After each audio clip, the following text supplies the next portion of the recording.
Hello friends, आज की कहानी 12 साल पुरानी है। बिहार के एक छोटे से गांव हसनपुर के अस्पताल में काम करने वाले एक डॉक्टर की है।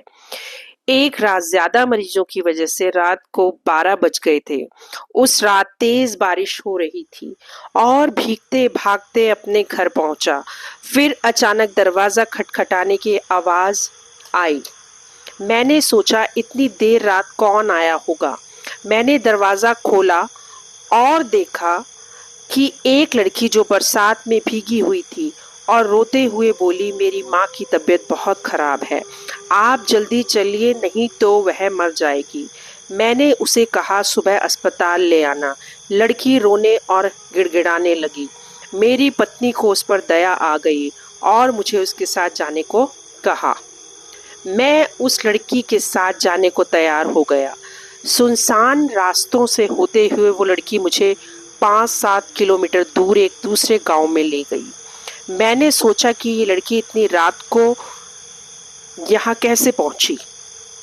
फिर हम एक मकान में पहुंचे और वहाँ उसकी बीमार माँ बिस्तर पर लेटी थी। मैंने उसका चेकअप किया, इंजेक्शन दे दिया और कुछ दवाएं लिख दी। उस लड़की ने मुझे जीप तक छोड़ दिया और मैं घर वापस आ गया।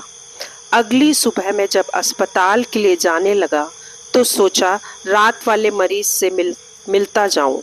मैं वहां गांव में पहुंचा। मैं जिस मकान में गया था वहां उस जगह पर खंडर नजर आ रहा था। मैंने गांव के लोगों से परिवार के बारे में पूछा। गांव के लोग मुझे हैरानी से देखने लगे और बोले, यहाँ कोई नहीं रहता। ये सुनकर मेरे रोंगटे खड़े हो गए। मैं सोचने लगा, जो मेरे साथ हुआ वो क्या था। वहां के लोगों ने बताया, यहाँ भूत प्रेतों का साया है। गांव के लोगों ने कहा, शुक्र है आप जिंदा बच गए, वरना तो आत्मा आपको जिंदा नहीं छोड़ती। मैं भूत प्रेत पर ज्यादा विश्वास नहीं करता।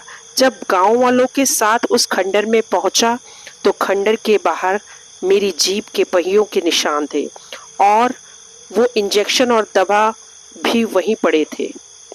मैं तुरंत घर लौट आया और घर वालों को सारी बात बताई। उस रात की घटना के बारे में सोचकर आज भी मेरी रूह कांप जाती है। अगर आपको हमारी कहानी अच्छी लगी तो प्लीज़ लाइक एंड सब्सक्राइब ज़रूर कीजिए।